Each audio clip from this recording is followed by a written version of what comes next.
देखिए मित्रों, वैसे तो पराली के जलाना और प्रदूषण ये अपने आप में बहुत गंभीर विषय है, लेकिन आज ही जैसे सुप्रीम कोर्ट ने एक टिप्पणी की है, पंजाब सरकार को उन्होंने एक प्रकार से आगाह किया है, चेतावनी की है कि वहाँ पर किसानों के द्वारा पराली जलाई जाती है। ये हर बार पंजाब सरकार उसका एक बहाना लेकर के और आगे बढ़ती है। साथ में सुप्रीम कोर्ट ने ये भी कहा है कि किसान पराली न जलाए, इसके लिए अगर कुछ उन्होंने ध्यान करना तो हरियाणा की तरफ देखें। हरियाणा ने जैसे किसानों को बहुत से इम्प्लीमेंट्स दिए हैं, बहुत सा कैश इंसेंटिव भी उनके लिए लागू किया हुआ है। पंजाब सरकार को भी यही कहा है। पहले तो मैं हरियाणा के अपने किसानों का बहुत बहुत धन्यवाद करता हूं, जिन्होंने हमने जिस प्रकार के मैयर्स उठाए हैं, जैसे उनको हमने कहा है उस प्रकार की बातों को सब मानने लगे हैं और अब पराली वो जलाते नहीं हैं। पराली का उपयोग होता है, पराली बिकती भी है, इसका व्यावसायिक एक प्रकार से लाभ भी उनको होता है।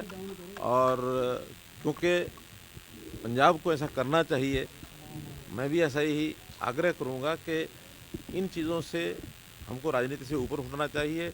और ये प्रदूषण जो है एक ऐसी समस्या जो मानवता के लिए हितकर नहीं है, तो राजनीति ना करके इन्हीं चीज़ों के ऊपर सबको काम करना चाहिए।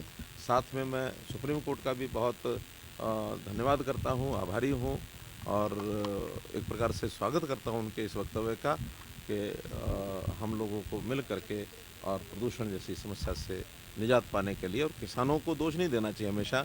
किसान अगर उनको हम सहायता नहीं करेंगे तो फिर किसान मजबूरी में कई बार आग लगाने की कोशिश कहीं लगा देता है पराली को, तो उनकी सहायता करेंगे, निश्चित रूप से इस समस्या में से हम निजात पाएंगे। इतनी बात मुझे सिंह साहब, 2015 में जब आप सत्ता में आए थे तो ये जो स्थिति आज है ऐसी नहीं थी। आपने लगातार प्रयास किए, धीरे धीरे चीज़ें बदली और अब सुप्रीम कोर्ट ने भी हरियाणा सरकार के 8-9 साल के जो धीरे धीरे प्रयास हुए उनके ऊपर मोहर लगाई एक तरीके से, और ये कहा कि हरियाणा से अन्य राज्यों को सीखना चाहिए। लेकिन सर, खासतौर पर पंजाब की सरकार है या फिर दिल्ली की जो सरकार है, वो इस मामले पर लगातार राजनीति करती रही है। हरियाणा को ज़्यादा ब्लेम करते हैं, हरियाणा पे ब्लेम रहा सर। तो अब ये सुप्रीम कोर्ट के इस फैसले पर एक तरह से मोहर लगने के बाद आप ये मानते हैं सर कि उन राज्यों को अब अनुसरण करना चाहिए हरियाणा का? देखिए, मैंने जैसे पहले कहा कि इस पर राजनीति नहीं करनी चाहिए और दिल्ली के जो मुख्यमंत्री हैं अरविंद केजरीवाल, लगातार इसके ऊपर पहले भी करते रहे हैं राजनीति। मैं तो ये कहता हूँ कि व्यवस्थाओं का पालन इस प्रकार से करना चाहिए। हमको ट्रैक करना चाहिए कि किसान जो है वो पराली जलाते तो कहाँ जलाते हैं, क्यों जलाते हैं, उनकी सहायता करनी चाहिए। और सहायता करने में भी जितने लोग धान ग्रो करते हैं उनका डाटा रखना चाहिए, कौन करता है कौन नहीं करता, उसको उनको अप्लाई कराना चाहिए, उनका रजिस्ट्रेशन करना चाहिए, जैसा हम यहाँ करते हैं। मेरा फसल मेरा ब्यौरा, मेरी फसल मेरा ब्यौरा का जो हमारा पोर्टल है, हमें हरियाणा के एक एक एकड़ का पता है कि किस एकड़ पर क्या बुआई हुई है, और जितनी बुआई होती है फिर उसी प्रकार से उनको सहायता भी हम करते हैं, कैश इंसेंटिव भी देते हैं, उनकी पराली बिके इस नाते से हमने व्यवस्थाएं भी की हैं। कई कंपनियां आ गई हैं जो इसका उपयोग करते हैं पराली का, चाहे वो उसमें से एनर्जी प्रोड्यूस करते हैं, एथेनॉल प्रोड्यूस करते हैं, या उसमें कोयले जैसा जो बनाते हैं, क्या नहीं वो थर्मल के लिए हमने कोयला बनाने के लिए भी उनको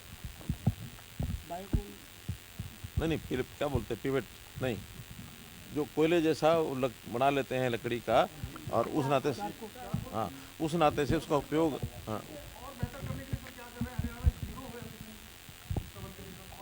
नहीं बताया। कुछ लोग अब ऐसे हैं जो शायद उस प्रकार की उनको अप्रोच नहीं हो पाई है कि वो वहाँ तक पहुँच पाएँ और इसका लाभ उठा सकें, तो उनको सब हम संपर्क कर रहे हैं। और कोयला ना जलाएं, यानी ये पराली ना जलाएं, इसके लिए हम उनको आगाह भी कर रहे हैं।